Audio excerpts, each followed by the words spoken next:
శివాయ. ఓం నమ శివాయ. ఓం శ్రీ గురుభ్యో నమః. ఓం శ్రీ మాత్రే నమః. అందరికీ నమస్కారం అండి. ప్రతిరోజు రాశి ఫలాలు తెలుసుకోవడానికి ప్లీజ్ మన ఛానల్ని సబ్స్క్రైబ్ చేయండి. అలాగే వీడియోని తప్పకుండా లైక్ చేసి మన ఛానల్కి మీ వంతు సపోర్ట్ ఇవ్వండి.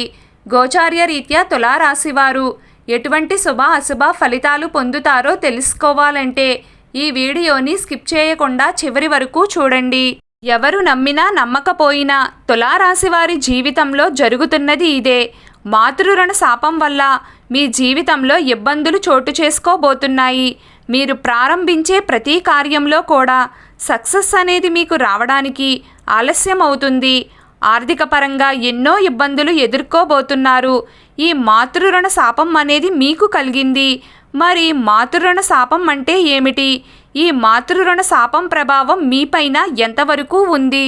మాతృరుణ శాపం నుంచి సులభంగా బయటపడడానికి మీరు చేయాల్సిన పరిహారాలు ఏంటి అనే విషయాలు అన్నీ కూడా ఈ వీడియోలో మనం వివరంగా తెలుసుకుందామండి. వీడియోలోకి వెళ్లే ముందు ప్లీజ్ చిన్న రిక్వెస్ట్ అండి. వీడియోకి చిన్న లైక్ చేసి ప్లీజ్ మన ఛానల్ని సబ్స్క్రైబ్ చేయండి. ఇక వివరాల్లోకి వెళ్తే తులారాశికి చెందిన పురుషులు దృఢ సంకల్పంతో కార్యాచరణ శక్తి కలిగి ఉంటారు. అనుకున్నది సాధించే వరకు నిద్రపోని మనస్తత్వం కలవారై ఉంటారు. వీరు అందరినీ ప్రేమించే మనస్తత్వం కలిగి, అందాన్ని ఆరాధించే హృదయం కలిగి, సంగీతాన్ని కూడా ఆస్వాదిస్తారు. తులారాశివారు ఏ స్థాయిలో ఇతరులను ప్రేమిస్తారో అదే స్థాయిలో ఎదుట వ్యక్తి నుంచి కూడా ప్రేమను ఆశిస్తారు. ఈ గుణం వల్ల వీరు ఫలితాల కోసం ఎంతకాలమైనా ఎదురుచూస్తూ ఉంటారు. ఎలాంటి చికాకులైనా ఎదుర్కొంటారు. ఇక తులారాశికి చెందిన స్త్రీల విషయానికి వస్తే దృఢ సంకల్పంతో అపూర్వమైన గుణగణాలతో శక్తియుక్తులను కలిగి ఉంటారు. అనుకున్న పనిని సాధించే వరకు తమ ప్రయత్నాలను కొనసాగిస్తూనే ఉంటారు.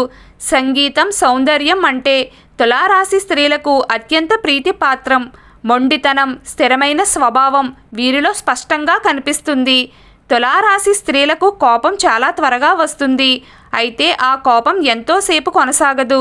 దాని నుంచి చాలా వేగంగా బయటపడతారు. ఈ విషయాన్ని అంతటితోనే మర్చిపోతూ ఉంటారు.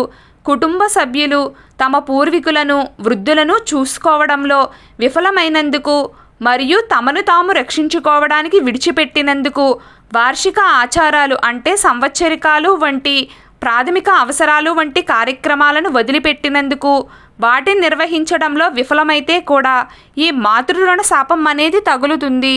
ఇక తులారాశి వారికి మాతృరుణ శాపం వల్ల ప్రతి విషయంలోనూ ఆటంకాలే ఏర్పడతాయి. మీరు ఒక పనిని ప్రారంభించారంటే ఆ పని అనేది ముందుకు వెళ్ళదు. ఏదో ఒక సమస్య అనేది విజృంభిస్తుంది. వ్యక్తిగత మరియు సామాజిక జీవితంలో ప్రతికూల వాతావరణం మరియు చిన్న విషయాలపైన వాదనలు జరుగుతూ ఉంటాయి. నిరంతరం అనారోగ్యం కారణంగా వ్యక్తి యొక్క ఆర్థిక అలాగే శారీరక సమస్యలను ఎదుర్కొంటారు. అంతేకాకుండా కుటుంబంలో ఆత్మహత్యలు, ప్రమాదాలు వంటివి అసహజ మరణాలు కూడా సంభవిస్తాయి. ఏదైనా శుభకార్యాలు నిర్వహించేందుకు ఆటంకాలు ఎదురవుతూ ఉంటాయి. అంతులేని పేదరికం తులారాశి వారికి సంభవిస్తుంది. ఉద్యోగం విషయంలో నిర్ణయాలు తీసుకున్నారనుకోండి, నిర్ణయం దగ్గరే ఆగిపోతుంది. అది ఆచరణలో పెట్టడం జరగదు. ఉద్యోగంలో ప్రమోషన్ వస్తుంది అని గట్టి నమ్మకంతో ఉంటారు, కానీ ప్రమోషన్ రాదు. మీకు అప్పగించిన పనులను మీరు ఎంత శ్రద్ధగా సక్రమంగా చేసినా శ్రమకు తగ్గ ఫలితమైతే రాదు. ఆదాయంలో మార్పులు అనేవి చోటు చేసుకోవు. ఎటువంటి ప్రమోషన్లు కానీ ఉండవు. మాతృరుణ శాపం ఈ విధంగా మిమ్మల్ని వెంటాడుతూ ఉంటుంది. అలాగే ఖచ్చితంగా ఈ పని అయిపోతుంది, చివరి వరకు వచ్చింది అనే పని కూడా ఆగిపోతుంది. ఎప్పుడూ మీరు తెలిసి తెలియక చేసిన పాపాల వల్ల ఈ శాపంతో మీరు బాధపడుతూ ఉంటారు. ఏ నిర్ణయం తీసుకున్నా మీకు అనుకూలంగా మాత్రం ఉండదు. అయితే మీరు ఎలా అనుకోవచ్చు, మా తల్లిదండ్రులను మేము చాలా బాగా చూసుకుంటున్నాం కదా, మాతృరుణ శాపం అంటున్నారేంటి అనుకోవచ్చు. ఈ జన్మలో మీరు తల్లిదండ్రులకు ఏ లోటు లేకుండా చూసుకోవచ్చు. కానీ పూర్వజన్మలో మీరు తల్లిదండ్రులను సరిగ్గా చూసుకోకపోవడం వల్ల మీకు ఈ శాపం అనేది తగులుతుంది. అంతేకాకుండా ఒకవేళ మీరు చెయ్యకపోయినా మీ పూర్వీకులు కూడా చేసిన ఆ శాపం అనేది మిమ్మల్ని వెంటాడుతుంది. ఈ విధంగా మీకు మాతృరుణ శాపం అనేది వెంటాడుతుంది. దాని కారణంగానే వ్యాపారపరంగా అభివృద్ధి అనేది ఉండదు. కుటుంబ సభ్యులకి మధ్య చిన్న చిన్న విభేదాలు వస్తూనే ఉంటాయి. సంతానపరంగా వాళ్ళ వైపు నుంచి కూడా మీకు ఏదో ఒక సమస్య వస్తుంది. అలాగే వారు కూడా మిమ్మల్ని చిన్న చూపు చూడడం, మీతో అసభ్యంగా ప్రవర్తించడం చేస్తూ ఉంటారు. ఉద్యోగ ప్రయత్నాలు చేసేవారికి ఉద్యోగ అవకాశాలు రాక బాధపడుతూ ఉంటారు. ఆర్థిక పరంగా ఎన్నో ఇబ్బందులు ఎదుర్కొంటారు. ఒక సమస్య తరువాత ఇంకొక సమస్య, ఇలా సమస్యల మీద సమస్యలు వస్తూనే ఉంటాయి. దానిని అధిగమించడం ఎలాగో తెలియక సతమతమైపోతూ ఉంటారు. విద్యార్థులకు చదవడానికి కష్టంగా ఉంటుంది. ఎంత ప్రయత్నించినా వారు ఉత్తీర్ణులు అవలేరు. వివాహ సంబంధాలు ఎన్నో వస్తాయి. ఓకే చేద్దాం అనేసరికి తిరిగి వెళ్ళిపోతాయి. రాజకీయ నాయకులకి పదవి వచ్చినట్లే వస్తుంది, కానీ వెంటనే చేజారిపోతుంది. ఇలా ప్రతి విషయంలోనూ ఏదో ఒక అడ్డంకి వస్తూనే ఉంటుంది.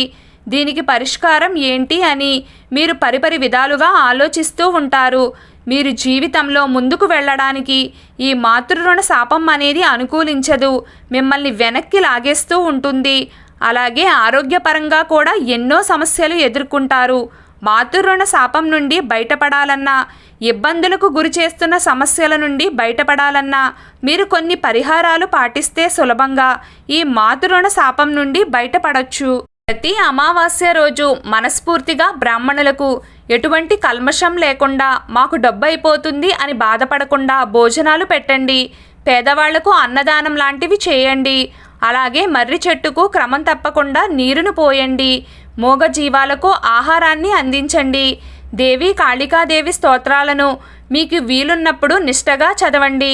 ఇలా చేయడం వల్ల మిమ్మల్ని వెంటాడుతున్న శాపాలు ఏమైతే ఉంటాయో వాటి నుండి బయటపడగలుగుతారు.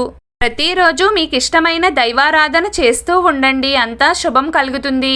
ఈ వీడియో మీకు నచ్చినట్లయితే ప్లీజ్ లైక్ చేయడం మర్చిపోకండి. అలాగే ప్రతిరోజు రాశి ఫలాలు తెలుసుకోవడానికి మన ఛానల్ని సబ్స్క్రైబ్ చేయండి. నమస్కారం.